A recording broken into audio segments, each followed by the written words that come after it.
Okay, so the making of the car guy story, it's quite an interesting one. I will backtrack first before I get onto the Audi S5, but the the car guy progression for me has been, I would say, maybe slightly different to most people's in the sense of you'll probably know people like this. I know people like this from the very first day that they can talk. You know, 6, 7 year olds, they're absolutely crazy about cars, bikes, aeroplanes, whatever it is, anything that burns fuel. But they'll be like, Dad, let's go to a car show, let's do this. And this is all done when they're still in primary school. Whereas for me, because I had a slightly different upbringing, during my early years, I would look at, say, a black Mercedes, S-Class, and I would say, oh, that's a nice car, I wonder what they do. That was my kind of way of thinking. It was, I would look at certain cars and say, oh, this is nice. So I appreciated a very nice car, but I would not say in my early years I was besotted with a certain brand or a certain model of car because I never had the opportunity. Funds were extremely tight, resources were extremely tight. But I do remember probably down to a T when I was in secondary school, and my mother used to drive 40 minutes there, 40 minutes back. Once a month, my treat was she would buy me the Fast Car magazine. So if you remember, in the early 2000s, there was a magazine called the Fast Car magazine, probably one of the biggest modified magazines in the country. And of course, I used to get an edition every month. At the beginning of the month, that was my treat. And driving to and from school, I saw a lot of course, modified cars, and there was these old school Vauxhall Novas, Vauxhall Corsas, early editions of the Golf GTIs, Polo GTIs, old school BMWs. So a lot of old German stuff mixed in there as well. But especially the likes of, if you remember, the old school Vauxhall Corsas, and the builds were like 60,000, 80,000 on a 5 to 10,000 pound car. Crazy, the whole car was down to a shell, rebuilt, and they used to do these, modified nationals and all these kind of shows. And I was reading, again, when it said Sparko steering wheel and all that type of stuff. And this was the Fast and Furious era. So I used to say to my mum, look, I'm going to pass my test at 17. I'm going to get myself a Vauxhall Corsa. I'm going to save all this money and I'm going to modify my car and put it on air suspension. So that was probably 14 to 16 kind of year old speak at the time. And I fascinated and kind of almost obsessed about these cars that were modified to a limit that even now I probably wouldn't do. But back then, that was my aspirations. I'm going to get my first car. I'm going to reenact Fast and Furious. And that was kind of the dream for me. As soon as I got my first job, I quickly realized that people were doing this in a different way, as in, how can you possibly modify a car like that with the kind of wages that you're on? So I realized that a lot of my money just wasn't going to make a splash in the ocean of modification. So once again, I reverted back to my childhood mentality. I have not got the resources to chase what was at the time, a burning passion. So because of that, the kind of passion for cars, once again, it died down. So that was the second peak. It came, he had a point of realization, and it dropped very, very fast for me. I still, again, going into my late teens and into my, early 20s, still the one thing that remained constant was the appreciation of especially German model cars, because of course at the time you didn't have the likes of Volvo or Tesla or any of these kind of other manufacturers that, now you look at some of these cars, even Land Rover, which is a UK company. Now, without speaking about, the durability of the cars, the interiors now, I've caught up so much to the German interiors. But back then, the Germans were the ones that were leading the way, way ahead of their time. So I still appreciated, the German manufacturing. And for me at the time, Audi was the king, because Mercedes, if you look at, early all the way to the late 2000s, even, the 2010s, I still think now that Mercedes have got the better interiors, but back then it was very much like old man spec. So Audi for me was the kind of king. So that was kind of my aspiration. Again, so going back to the S5 story, so I've given you a bit of a prologue to that. Appreciation was always at the very highest level. The affordability was at the very lowest level. So imagine a young man, I had three options. I can either throw the money up the wall and live like a superstar for 9 months and go to all the luxury resorts with my Afghanistan money and come back broke and kind of come back to reality. I could either invest some money into a house and invest some money into a car. Now, again, the house and the car argument is a difficult one, because if I'd bought the house, would this potential, like even this video, would this video be possible at this stage of our business? That is a very loaded question, and I don't know if the path would have taken me there, because maybe if I had invested first into a house and put a very hefty deposit down, would I have any money to chase the car scene? I'm not sure, and personally my answer is I don't think that would be a possibility. Of course, for everybody who owns homes, you know what costs are entailed. So I decided, okay, I'm going to actually put some money to use here. For me anyway, to me that was the justification. To me, I was investing into something that would make me happy. So that is priceless in my opinion. So Belfast Audi, bought a car, cash. I had a little bit of savings from obviously basic training, the 6-month pre-deployment tour. Again, as people who know me know, I don't drink, I don't smoke, I don't spend my money on, gambling, whatever it is.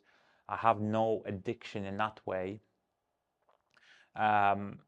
So my money was pretty much safe. I think my only addiction was to crisps and maybe a few kind of too many packets of sweets. But again, that is cheap. So I had, let's say 6 months, so that's 12 months of saving. I went to Afghanistan for 7 months. So that's, again, I got a few extras here and there. So all of that money for a year and a half was pretty much saved, apart from the very, very hardcore living expenses that I needed and not wanted. So it was, again, knowing what I know now, should I have bought the car cash? I still remember to the day that they were really pushing me for finance. Of course, there's a benefit to them as well. But for me, I could have potentially secured my cash flow a little bit better. But, as they say, hindsight's a wonderful thing, and history's history. But I bought the car cash. I actually had the car delivered, so I couldn't take it away at the time. It's not as simple as saying I want that car, here's the money in a virtual bag type of thing. They had to do a little bit of paperwork, so it was about 2-3 days. As I said, I don't leave camp, so 2-3 days for me wasn't like I needed to go anywhere, but it was excruciating. To me, 2-3 days felt like 2-3 years. Eventually the car arrived on a low loader, exposed low loader. Took the car keys. I literally, it was, imagine you've got the gate, you come just past the gate because obviously you couldn't travel any further. I took the car, signed that final kind of release paperwork. I did a U-turn straight back out the camp in Northern Ireland. You had to sign out every time you go in case you go missing. I mean, my excitement got the better of me, so there was no signing out process, no nothing. I literally U-turned and straight out. I had no sat-nav plugged in. I had nothing. So I just thought, right, I didn't know my area that well. I was only in that place for 6 months before I got kind of shipped out. So it's not like I knew the roads either. So at the roundabouts, I'll go straight, left, motorway, off the motorway. I just went for a 3-hour drive. I don't know where the hell I ended up. I probably drove down to South Island. who knows? And I just wanted to get accustomed to the car. I didn't know the braking kind of process. Again, this first, for me, I was in uncharted territory. I was on planet Mars at this point. The breaking in period, I didn't know nothing about it. You know, the breaking in of the more high performance, larger discs, that knowledge wasn't there either. I just went to drive. I put my foot down a little bit. Now, to me, coming from 1.2, 1.6 liter engine cars to come into what's that, a 3 liter supercharged petrol, I was driving a Bugatti Veyron in my head. You know, the car pulled, it was fantastic. And basically, what then next happened is, I remember this. I have washed cars in the past, okay? Very basic. So when I was a child, my dad used to pay me £5 to go and wash each car. My parents had 2 cars, obviously one each because of work. So obviously I used to make like £10 every 2 weeks, washing the bucket and sponge. You know, I'm comfortable talking about this because, like I say in all my other content, or if you've ever met me at a car event or at the HQ, you'll know that I always call it the gateway. Everybody has to have a gateway. You can't just one day on a Tuesday say, well, I don't wash cars, and then tomorrow you've got, you know, the best pressure washer system in the world, the best products in the world, the best accessories. It doesn't happen. I'm yet to find that person who overnight just transferred into a pro detailer. So I had the gateway when I was a child. When I was working, I was washing cars, bucket and sponge, all that type of thing. But what happened with this car, I thought, right, it's the most expensive thing I have ever owned, like by quite a margin. I think the next most expensive thing was my iPhone. So, you know, huge difference. So I thought, right, you know, my dad's old school, you know, different generation. So I thought, right, well, my dad told me to go to Halfords. So I went to Halfords, as everybody, again, another gateway. Everybody goes to Halfords. So I'm like, I mean, that manager must have seen me coming a mile off. And I loaded up again, 3 buckets. No, in fact, at that time I wasn't even doing a 3 bucket method. I was doing a 2 bucket method. So I loaded up with 2. In fact, no, I lie. 1 bucket. Yeah, just complete. I forgot. This is the next part of the story, but 1 bucket, and I just literally I went down this aisle. It was, I think, Halford's own at the time. That's all they had. And I literally chucked in wash and wax, polish, and one of them horrific applicator pads to apply the said polish. You know, so all this stuff, I just threw it all in. Must have spent, I don't know, £300. I bought, I'm not even going to tell you the microfiber I bought, you know. 98% polyester, 2% polyamide. If you know what I've just said, you'll know that is probably the worst nightmare for any man in the world. So I loaded up with everything. I got back and I was like, right, let's go and wash the car. Now, army camps, of course, I didn't live in a flat. I didn't live in a house. Army camps don't have a place where you can wash cars. But what they do is it's called a washdown point. So it's kind of like sometimes it's even a covered area, but in my case it was an uncovered but a bricked off area. So basically a wash bay. And they've got like a pressure washer. They've got sometimes even a hose, like an industrial hose this big with like a proper water gun, fireman cannon almost type of thing. But the pressure washer, I mean, like these are the pressure washers that are worth like 10 grand because it's designed to clean tanks and stuff. So it's got, you know, more pressure than you'll probably need, quite a good water flow at that level as well. So I went down to the wash bay. I made some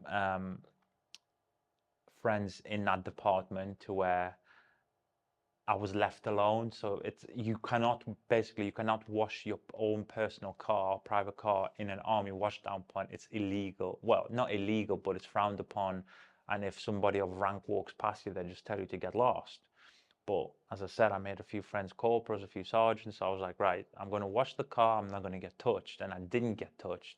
Now I've got all this stuff and I'm looking at it and I'm thinking, I don't know what to do. Like I had 29 million different products with me. What do I apply first? Do I put polish on the wheels, or so I kind of haphazard washed the car, wash and wax, then I polished it. Honestly, horrific, absolutely horrific, and I still have nightmares of that first experience to this day.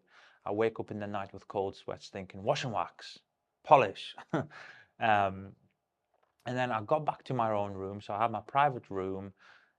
Again, if you could see, I wish, see, this is the thing with now, knowing what media can do, and retelling my life. I wish I took a picture of this room. It was probably, imagine, in fact, it was a 4-man room that was then commissioned for a 1-man room, so quite a big room. And I had like 3 t-shirts, 2 pairs of trainers, a TV, an Xbox, and the rest was just empty. So I got back, obviously it was peaceful. I was at the end of the corridor. I got my laptop out and I went on, the early iterations of YouTube even back then. There was no detail in YouTube, as this was before anything, I think there was 2 or 3 American channels on there. So I literally I put in car wash, washing a car, how to wash a car, and that search term, this all happened within 5 minutes, by the way. The term came up eventually, car detailing, car care, but mainly car detailing. So what is car detailing, and then car detailing, car wash, all in one sentence. And my whole world, honestly, that final enter button that I pressed for the search, this is where my life changed forever. So I can't even remember, it was a big American brand. It'll come back to me. And literally there were just, these little short videos, 3-minute here, 6-minute there, just car washing. So what I did, I pressed videos, I pressed oldest, and at that time for them, it was even their oldest was 4 years ago. From that point, and I stayed up all night watching Americans wash their car in little snippets, and then I discovered car wax, and then I discovered paint sealant, and of course it just went on, and these wheel accessories, and I was like, holy mother of God. The very next day, I woke up, I went back down to the wash point. At this point, it was the weekend, so I took the car on whatever Thursday. I did the shopping on Friday. Obviously washed the car then because it was half a day in the military on Fridays, and on Saturday the car was moist from the morning dew. I went back and I washed the car, and I thought, right, I'm trying to remember at this point, have you ever learned a subject in such detail so quickly, how to drill holes in walls or whatever, and you're trying to remember what the narrator or the storyteller at the time told you to do. So in my head I've got all these processes swirling around. So it was a horrific wash, but a lot better to what I did, and I realized, what this product could do lightly and this one couldn't. So I did another, in this probably term, maintenance wash on the car, which I didn't need to. I cracked out a quick detailer with, oh God, and kind of shined the car up. But at this point, this is where it's really interesting. The car guy story really takes off, because I immediately, like literally at that point, I was washing cars 3 times a week in a full-time job. So Wednesday is called sports afternoon in the military. If you don't know, you go and play sports. My sports was car washing.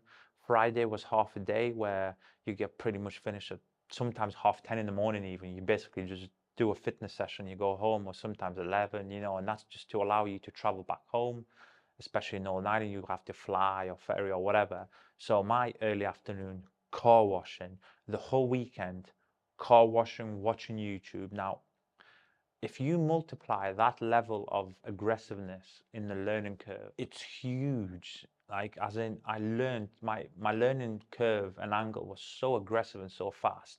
I then started traveling to like local detailing shops, which, by the way, at the time there was nothing in Northern Ireland, which was a big problem at the time for me. But when they were selling their own, like, kind of like white labeled, basically rebottled garbage, but I was buying it said wheel cleaner, so I think it's wheel cleaner, and like you would literally use 2 liters of wheel cleaner on a single wheel, because it's basically like a lightly flavored scented water. It was just running off. I was spraying, pink water on it. It was no agitation, there was no reaction, and you were literally, the cleaning element of, let's say, that said wheel cleaner was your hand power. You agitating the wheel, and I thought, well, this is absolute shocking. So I then discovered there was a few reseller shops in the UK, mainland UK. So I then started learning how the British military postal system worked, because I never used it before. So I tried to import like a bottle of shampoo or something, and it got lost, and it ended up somewhere in Japan. So what I started doing was, when you do get to go home on holiday, like literally my holiday time, and my mother can attest to this, I would take the ferry back home. I would then drive home, and the only reason I went home is because I was buying product to go to my parents' address. Again, UK to UK, everything's fine. And I would literally spend the night, maybe spend the day, and I would drive back on the ferry back to Northern Ireland. And by the way, this is like a 2-3 week holiday for me. And I'll go back to camp, watch videos, I mean, like literally, I shut everything off. It was, looking back on it, if you want to say it, like, that's very sad. And some people will go, well, you're a bit of a weird person. But that's, with me, my biggest problem is I've got a very addictive personality. So if I say, for example, coffee, if I'm into a coffee search as we speak, I've drunk coffee since I was like 15, so I love my coffee. And now obviously we work with like the likes of Podium, who harvest their own coffee beans. So I actually know a true manufacturer where they go from source to end product in your cup. We're working with them on something as well. But I would start researching coffee, and I'll go and buy 50 grinders, 50 spoons, 50 cups, 50 different bags of coffee. I mean, I'm not even a coffee shop. I wouldn't even call myself a coffee connoisseur. A light one maybe, but I will go and research coffee extensively, or if like pens. I will, like, honestly, I'm a very strange person, but I'm very addictive in kind of the search and the chase element of it. So in the case of car care, to me, I was researching how to make my rocket go to the moon, right? That was my level of kind of commitment. But basically, I watched thousands of videos. I would sometimes, even if like the weather was right, or if it was a certain video like interior detailing, or if I've just washed the car and I've got that said product in my hand, but the car's like clean 10 minutes ago, I would go and like wax a bonnet, and I would time myself with a timer saying, well, at 5 minutes, the product is doing this. So I had a black car, so you could see everything. But after 7.5 or even 10 minutes, it would wipe off maybe easier or harder, depending on the product, of course. And literally, I was testing everything without even knowing I was testing it. So at the time, I was chasing a passion. But looking back on it now, another reflection is I was doing hardcore product testing, and I was storing it somewhere here without realizing, and obviously that knowledge would be used further down the line. So I was watching cars 3 days a week. I was watching videos, watching videos 7 days a week, and I was implementing, I'd be waxing taps in the bathroom just to see what water would do. And I learned about lime scale and water spots. So I would take said tap water on the tap and see what water spots without wax. Or it was a crazy time of my life. And then what happened was, I'm going to try and do the car story pretty much all in one piece. I spent an extra few years in Northern Ireland. I became extremely tired of my situation. I'd come back from my real job. I unfortunately, I asked for something, and I got put in my position of want extremely quickly, being the operational tour. And when you come back, it's never truly the same. You see the men next to you in a slightly different way, of course, because you've served with them. Certain things happened over there that kind of changed your perspective on life. And when you start doing training exercises with maybe somebody who'd come from basic training, and by the way, this is me talking extremely early in my career, but when I said to you, now I'm playing with the big boys who've been on tour. Well, I found myself almost in that position. I wouldn't say I was experienced in any way, but it just wasn't the same. You're playing with blank ammunition or rubber grenades, which make a boom, but not a boom, if you know what I mean. So I was like, it's not me. I was doing a lot of kind of store work, the quartermaster, go and count how many, I don't know, gas masks we have. And eventually it just got very boring for me. I need to keep myself busy. So I requested a transfer. Now, in the infantry anyway, normally, unless you get posted to a training regimen like Catrick, where obviously where you teach recruits and stuff, you don't actually get postings. It's very, very rare. So usually you either leave by that point, or you normally-ish, you stay within your regiment and you don't get posted out. Whereas every other job, you can go all over the world, and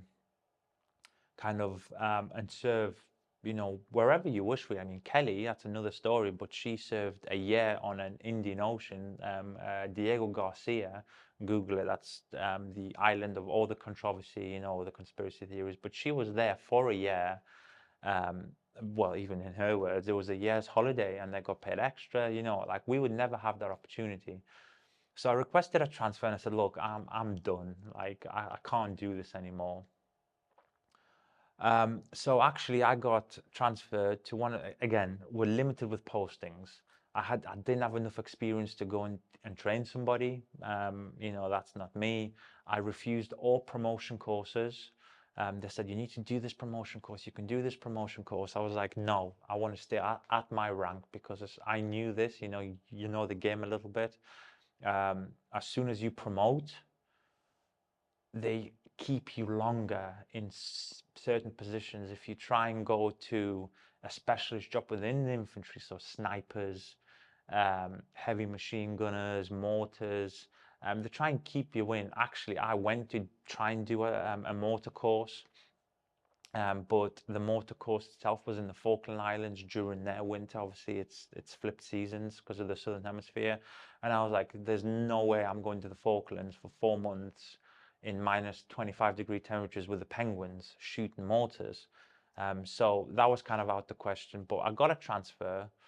I begged, borrowed, and stole that kind of transfer, and they moved me to the mainland. So I was on mainland England. I had every corner available. I could go and see my mum whenever I wanted. I was 4.5 hours away, but if I really, really needed to go somewhere, I would go. So what happened is, just a quick story on recruitment, is I would be based in Aldershot, which is probably one of the biggest and the most famous garrisons in the UK. And I would go and I would have the entire plethora of the British military advertising spend behind us, and we would travel all over the place and do kind of your fairs. Because of our specialty being the infantry, we take the guns, we see the kids, they can hold them and fire the blank rounds and feel it, all that type of stuff. But before we could do that, I was actually based at the name has slipped me, but I'll try and add it in the bottom in the video. But it's the barracks behind Buckingham Palace. So if you know Buckingham Palace, if you look at the aerial view of Buckingham Palace, Google map it, just on the left, literally 5 meters, maybe 10 meters away, is a garrison with the Grenadier Guards. Now, it was a holding point for me. They were trying to find the space in Aldershot, so I had to wait. So I was there for I was in central London for 6 weeks. I didn't drive my car. Jesus, honestly, again, that's another experience. You've got an expensive car, you've got congestion charge, you've got the world's worst traffic. So it was literally parked in the garrison, and my morning route actually was really great. I would walk out of the front gate, literally 10 meters, on the roundabout. I would walk past Buckingham Palace, used to wave to the Queen every day. We couldn't wear army uniform because unfortunately this was just after the time of the Lee Rigby news, if you remember what happened. I won't talk about it on here. So we had to actually, we were forced to wear civilian clothing in central London just in case. And that was my morning commute. I walked, I think it was a mile, and I was on the back of Oxford Street, again, one of the most famous shopping outlets in the world. We were in some weird London house that had the big bricks, you know. It was owned by somewhere down the Duke of this and the Earl of that. So it was like a royal kind of property. And we were based out of there for a bit. Again, I hated it. I knew nobody. I was working with reserve soldiers, and it just wasn't my scene type of thing. And then I got transferred to Aldershot, which is the posting that I mentioned. So we arrived there again. By the way, Aldershot's where I met Kelly as well. So got moved in again, similar accommodation to what I had in Northern Ireland, but this time it was actually a dedicated one-man room. So if you don't know what one of them looks like, it's basically the best premier room that you can ever imagine size-wise. That was my room, you know, ensuite bathroom, all that type of stuff. So I moved in there, and stupidly, again, I started going to car shows. Now with car shows, you get to see many different cars, and you get to play this time with their big boys when you see these ridiculous automotive builds. But again, because I was in the Audi world, again, I naively had that Audi progression in my head, like where do I go next? I already started thinking about it. Now, a bit of an unfortunate kind of situation happened to me in Northern Ireland regards the car, but basically I got a check. I got rear-ended, and Northern Ireland still has one of those old. At the time, it was the only judicial system in the UK where there was basically a higher payout because they had a jury for this low case, whatever. But I had a little bit of money come to me in the form of a check, which again I saved. But this was the problem going to these car shows, because I looked at the car and automatically in my head I started thinking, well, technically I've got a deposit for a car. My car's paid off, right? But what happens if I sell this car and then maybe I can get a bigger, better car for whatever, brownie points. So, because I've got an S5. At this point, I had a little bit of knowledge behind me and what a progression in the car world meant, and detailing and all this type of stuff. So the first thing I did when I was in Aldershot, by the way, is I went and found a local washdown point, because this was a mixed camp that had every job you can ever imagine there. It wasn't as easy as it was for us because you were within your own family. But basically, it was run by the Gurkhas. I walked in there privately. I said, look, you know, I've got a car. I've got a nice car. Not the nicest car on camp anymore, because there were, I was dealing with colonels and stuff, the old boys who had real nice cars. But I said, look, I've got a nice car for me. Can I use this washdown point in, an acceptable time, not in Monday morning, 9 a.m. when everyone's getting into work, but I'll try and hide the best. Have I got kind of your permission? I said, look, yeah, but if somebody catches you, then it's kind of, a rank system kind of work. So I started working, washing cars on the wash bay on weekends, all that type of good stuff. Again, car shows, going back to that. And I started seeing people in better cars. So I made a stupid mistake, and I think this one probably I can confidently say. I thought, right, well, my next progression is an RS5. It has to be an RS5. Like, you can't go downhill. This is a young man speaking, RS5, I couldn't find the one I want. And then I thought, well, it's 4.2 liter V8. Am I going to afford that on my salary? Because still, I was saving it, but I didn't want to pay it all on fuel. So I saw it was, in fact, I went to the Nürburgring. So again, I knew no friends. I met some friends at a car show, and they said, look, we're going to the Nürburgring. Do you want to come? I put some holiday time in. I went with, a bunch of guys that I didn't know again, but that's where the car community is actually quite cool. They kind of took me into the wing. I went to the Nürburgring all on my own. I had no connections. This is the first time I took the car around the Nürburgring. And then during the cool off periods, I was up on a hill because I read all these things, you've got to cool your car off and all that kind of malarkey. And there was a Sepang blue. I remember this. It was a Sepang blue Audi RS3 was a German guy, and I was looking at, he had his bonnet up because obviously he's been around track many times. And I was looking and he had these humongous brakes. But what I later realized that there were standard brakes on the RS3, and I was looking, I thought, whoa, you know, like wow. Sepang blue again, lovely color. Blue's not my color, but again, it looked nice. And I look in, and the engine looked awfully small. You know, I'm kind of used to seeing a bigger kind of engine because of my car. It looked kind of small, and I was talking to him. He didn't speak a word of English.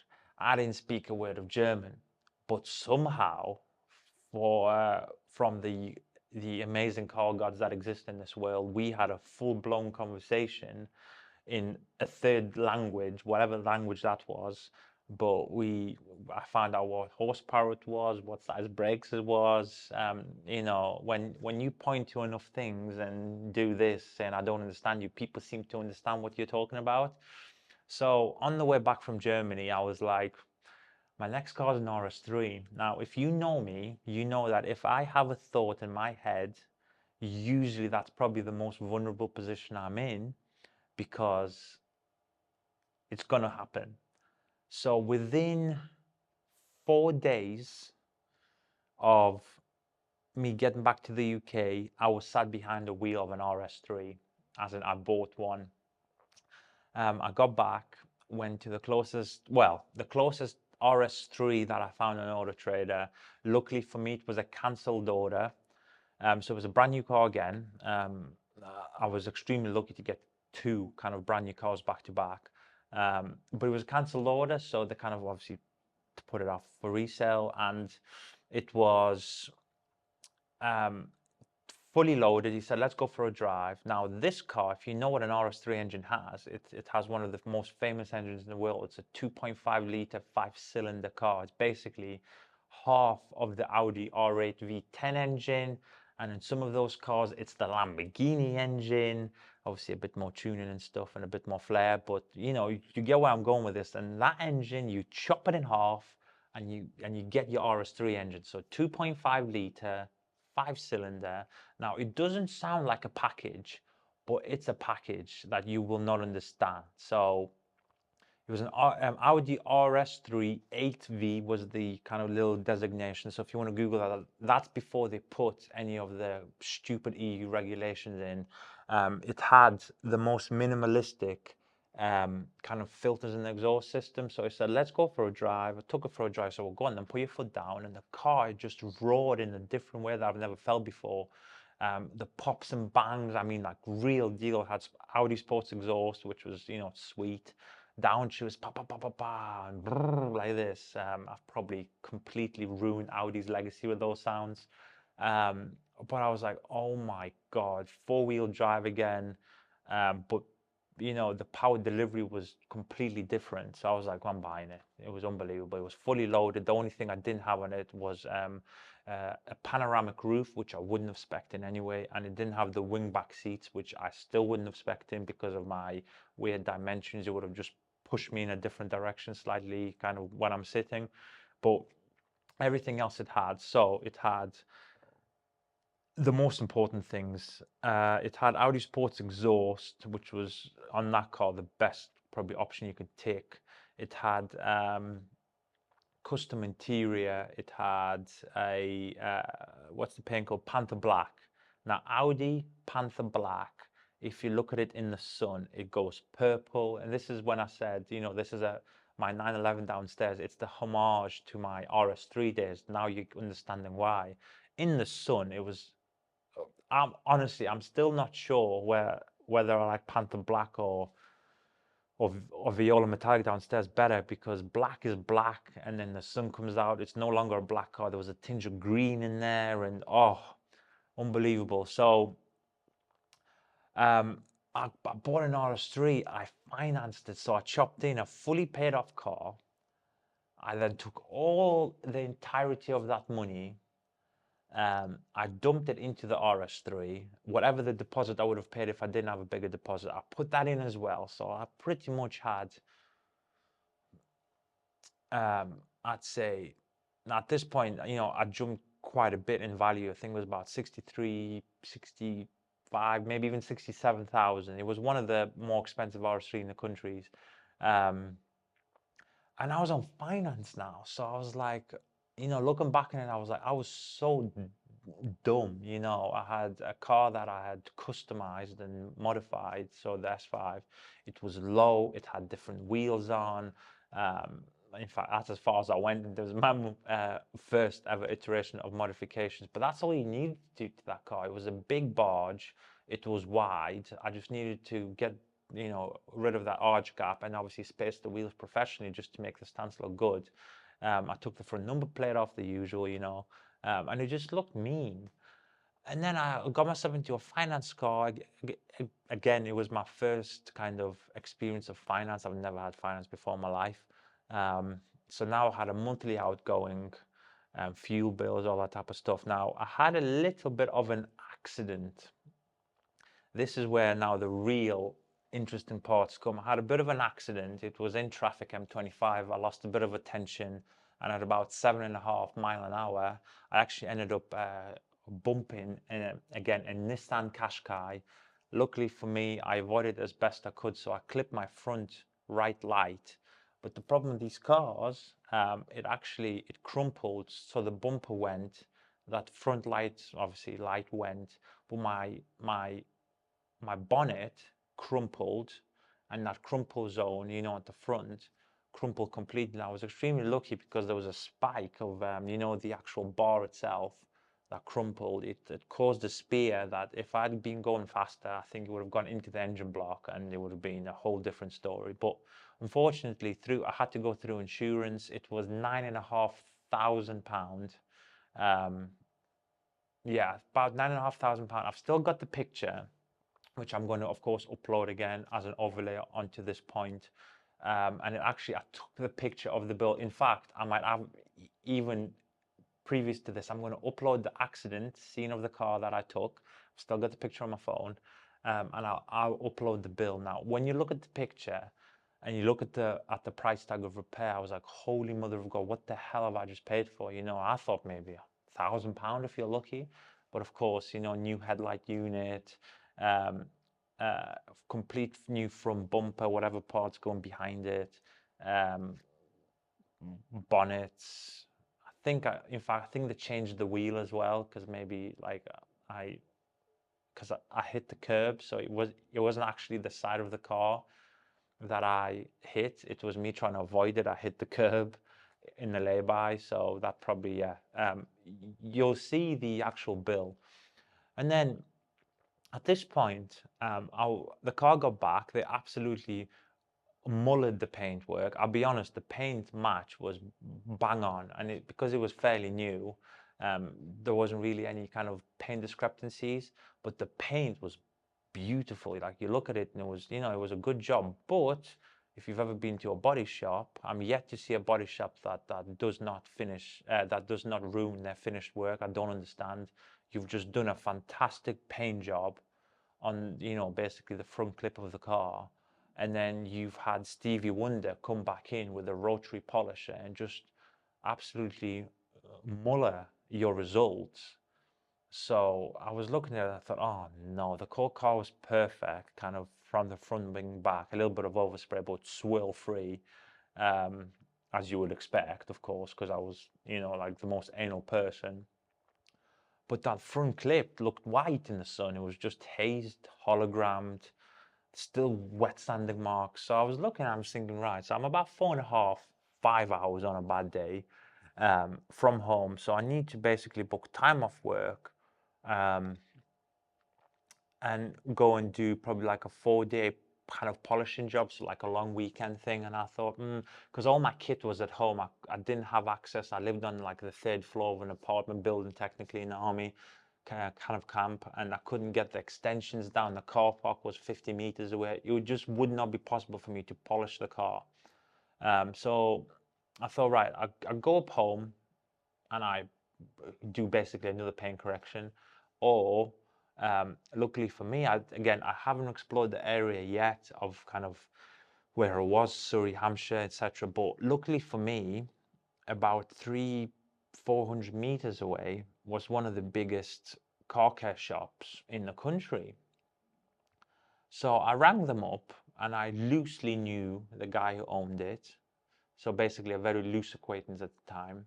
And I rang them up and I said, um, hello, my name is Nick. Look, I basically, I sold the story. I was like, I'm the most obsessive person you will ever meet. I'm young, I'm hungry. I work in a recruitment job where if you don't go and do a recruitment job, they tell you to stay in your room. So basically, at that point in my life, I was working 1 day every 2 weeks, maybe 2 days every fortnight, So I had all this, I was getting paid to do nothing. So it's quite dangerous because you can get yourself into a lot of trouble there, drinking or whatever. But I put myself to use. Um, and I said, look, can I come and polish my car? I was, I had some balls. I said, look, you've got a place with a roof.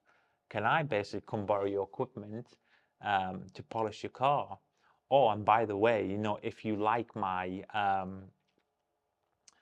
work that I've done on my car, you've got no risk. I'll sign whatever paperwork. I just, I know what I'm doing. But if you're happy with how I work on my car, can I come work for you for free?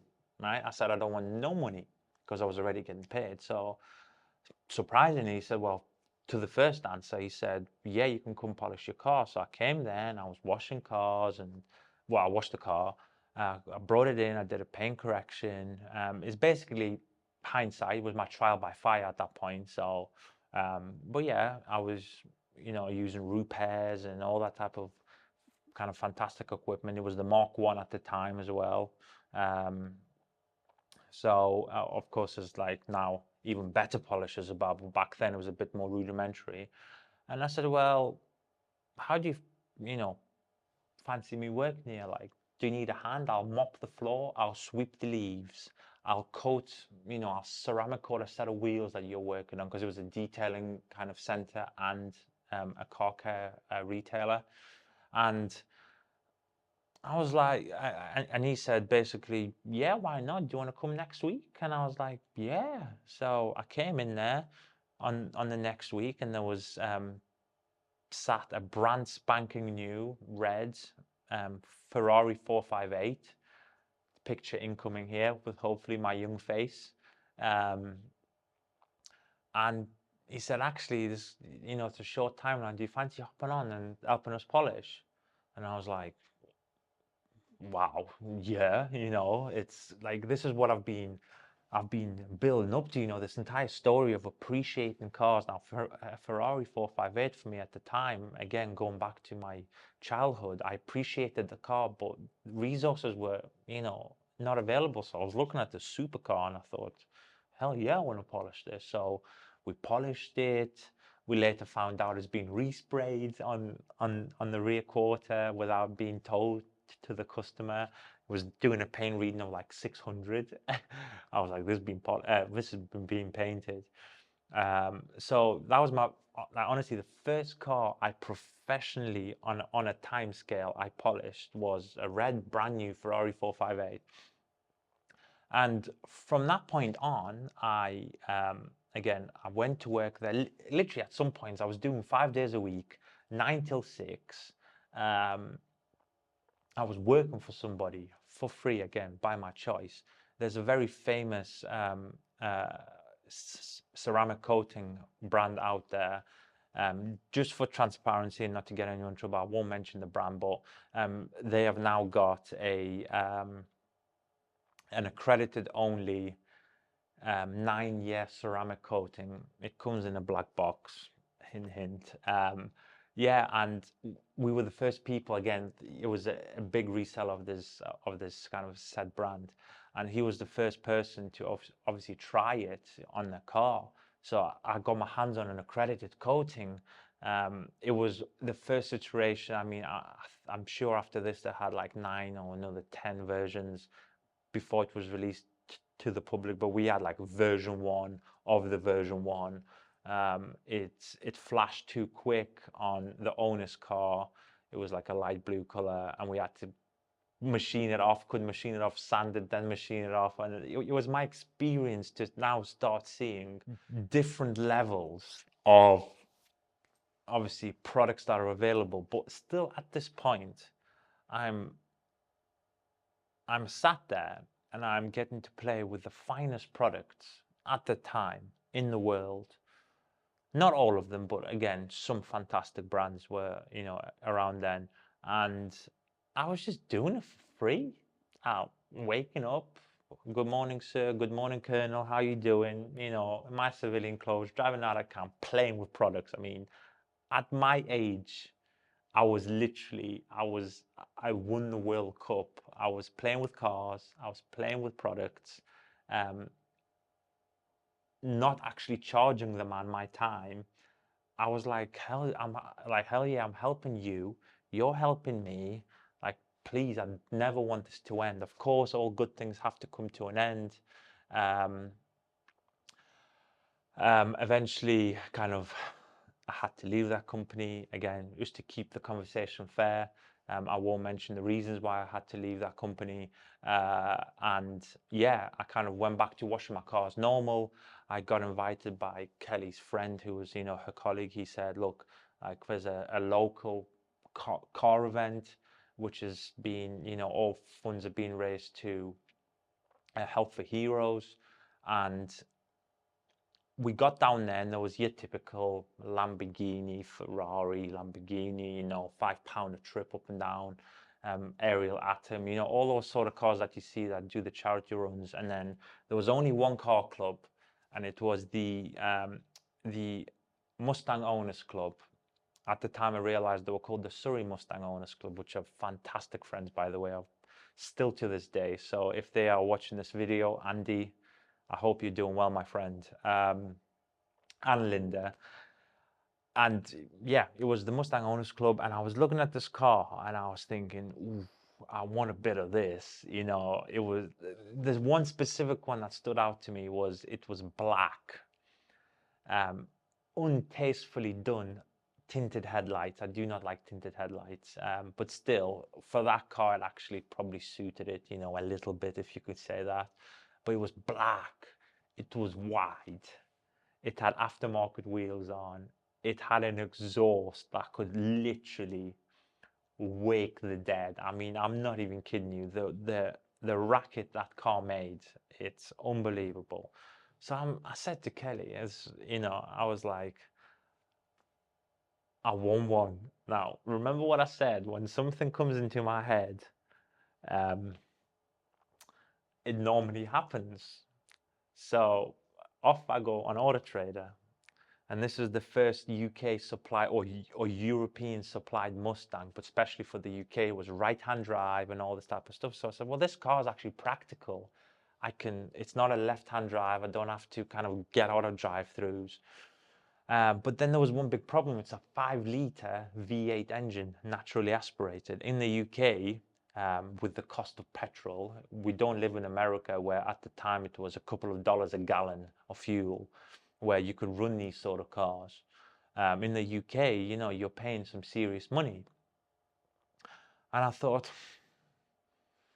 is it going to work? Like, is this going to actually work? But I found one, and within a week of the conversation I had with Kelly, we were driving down to Essex, Colchester to be exact, to go and pick up a Ford Mustang. And I was like, what is going on? By the way, the RS3 only lasted 11 months. I'm going to try to say this in the nicest possible way. It was too good. And if you don't understand what I got, when a car is too good, the real people who have gone from BMW M cars, like cars that are designed to be driven, you will know that an Audi RS car is fast in a straight line.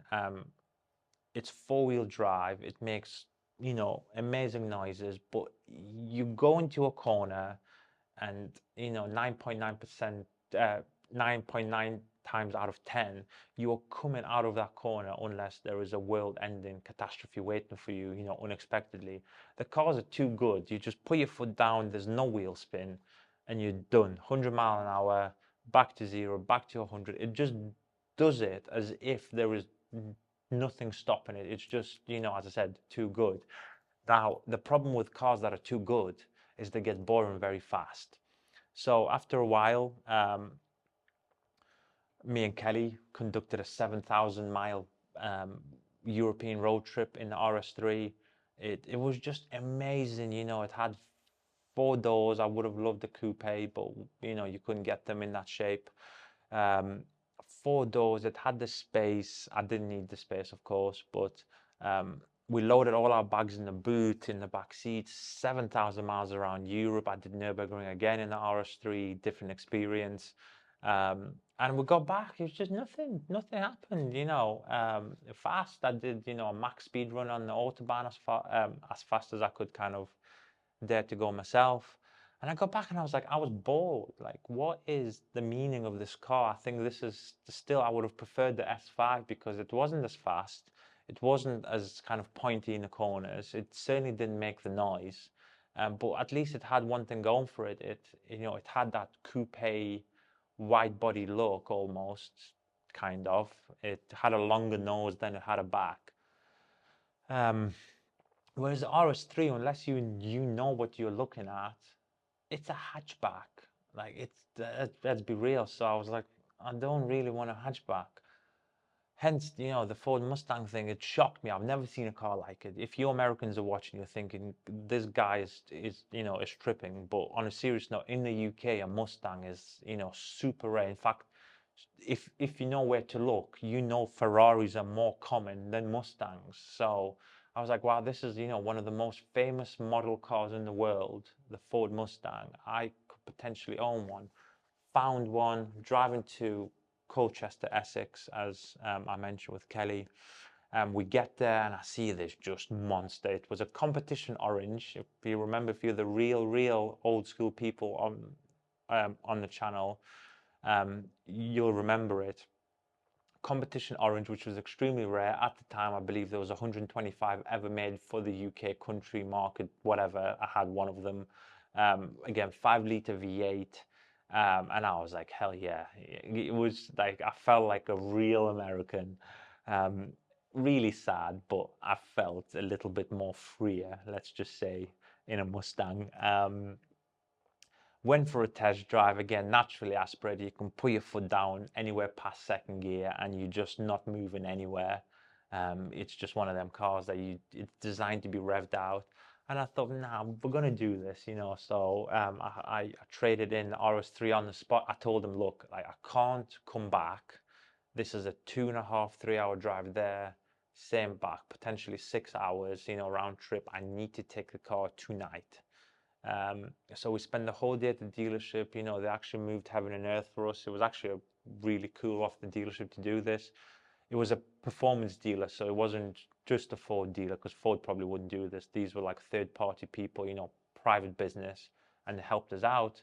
And we drove back from Colchester in the biggest rainfall at that year. It's, I think, something like 0.5 meter of water dropped in 2 hours. So imagine this, my first ever experience in a rear. I've never even had a rear wheel drive car. Even in my early days, they were all front wheel bangers. This is, you know, 450 horsepower rear wheel drive monster on Pirellis. Now, you put that, the fact that I've even said Pirellis, in the wet.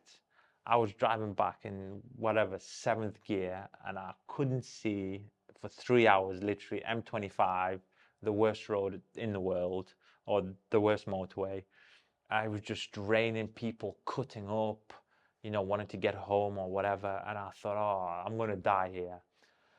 Got the car back. The next day was glorious sunshine, typically. And again, it was as if I was buying my Audi S5 all over again. I just fell back in love with just looking at the car. I think the RS3, the RS badge, sold me more than the actual car itself. I thought, I've got RS, you know, I should have gone for an RS5, because I probably would have kept it now still, you know. It's a car that I actually now want, and I actually may buy one just to revisit a car that I never had that should have been my natural progression. So keep your eyes peeled for an Audi RS5 on the channel. But it would be cool, you know, I'd love to recreate my S5 look in an Audi RS5, so black, silver wheels. At least this time I could probably put a, you know, a decent exhaust on, all that type of stuff. It'd be cool, you know. But that's the car I never. Well, it's the car that got away, and the Ford Mustang. Everybody thought I lost my mind. I made a lot of people in the VAG community friends. So you know, the Audi S and RS people. You know, the servicing, the performance kind of people that I knew from all the variant shows. And when they found out that I got a Ford Mustang, they said, "Nick, have you lost your mind? Like, have you fell off your bed or something?" And I said, no, I want one. Again, as I've always said, I don't chase brand. I chase, in car terms, I chase kind of road presence. And this is where the RS3 was a little bit of a blip for me in my radar. But what most people thought, oh, you got an RS3, well done. You know, you're in the big leagues of Audi, which again, it's complete garbage. But to them, they think that I took a blip with my car choice. Whereas I think, though, the way I think the RS was a bad decision for me. Literally, I got disowned by all, you know, the fake German people. They were like, well, you've got yourself a Ford. See you later, alligator. And again, I started new again. Again, the Ford scene in the UK is not for me, kind of type of thing. It's not my scene, but the Ford Mustang scene is even kind of worse in terms of size type of thing. How many people do you know that own a Ford Mustang? Not many. The community's small. All the parts are made in the US for the US. So even if you wanted to buy modification items like headers and stuff like that from American companies, they even then had to be modified because the steering wheel is on the wrong side of the road and the headers are made for this side rather than this side. So it was a complete mess.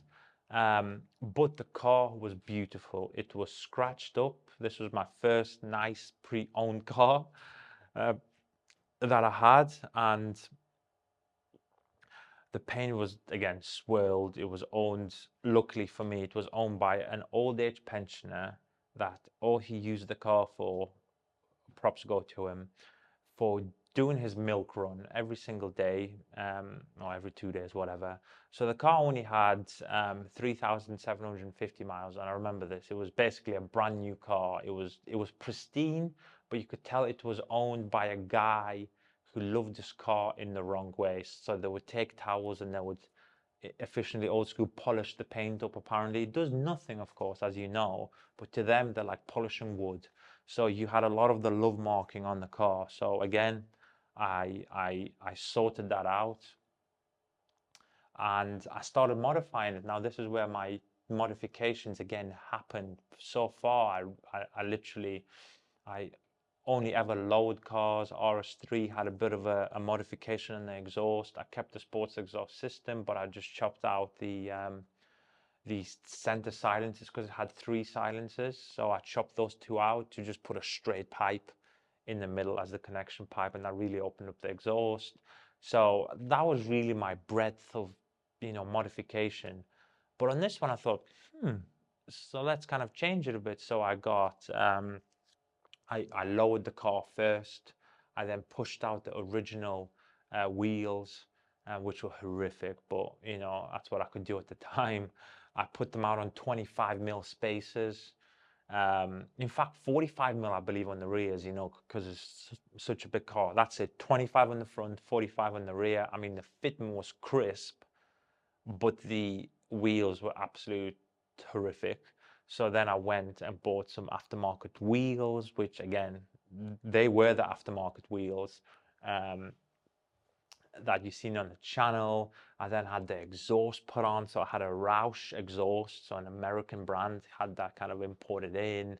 I put an X pipe in the middle, so a lot of people do the H pipe. Again, a lot of people will follow the trend and say an H pipe in your exhaust system gives you that American V8, you know, like a deep sound, which is true, it does. But I thought, no, I'm going to put an X pipe, which has always been known to give you that raspy, high-pitched sound. So I thought, well, I've got a 5-liter V8. What happens if I just rasp it up a little bit? And it was great. Obviously, it ate kids for breakfast. I imported is it a Savini, or I think that's the way I pronounce it, a Savini full bonnet from the US. That's stupid. I don't know how they even shipped it, but all that got shipped in and got sanded, painted. So you remember those two massive scoops, and they weren't scoops, it was a whole new bonnet. Had some LED lights put in the front. I took the rear bumpers off, put mesh where there was plastic, you know, that typical Ford feel. So it was all kind of like a honeycomb grill. So at the time for me, I was like, well, you know, I've gone the rounds of modification. The last modification I could ever do to a car like that was to put a supercharger in. It's about a £15,000 privilege. And I thought, at 450 horsepower, with how the car was set up right now, I liked it. 450 is a lot. You know, if you don't think 450 horsepower is a lot, then, you know, I think you're smoking something good. But I thought, you put a supercharger in, it's 800 horsepower. It will kill you. You know, you can't drive in anything but perfect conditions. The UK, unfortunately, 90% of the time is moist or frozen. So I thought the car would be unusable. So I didn't do obviously the obvious supercharger upgrade. And this is where I will take you into the next episode. But this was right at the cusp of me leaving the military. So I was still in the military. I was with the Ford Mustang, and then the next progressive step in my life happened. So I hope you've enjoyed the episode. I've tried to put as much car content in this one as possible. I may have missed one or two things here and there, but you know, that was so far at the time for me, my car progression and how the real passion started. So I'll see you on the next one.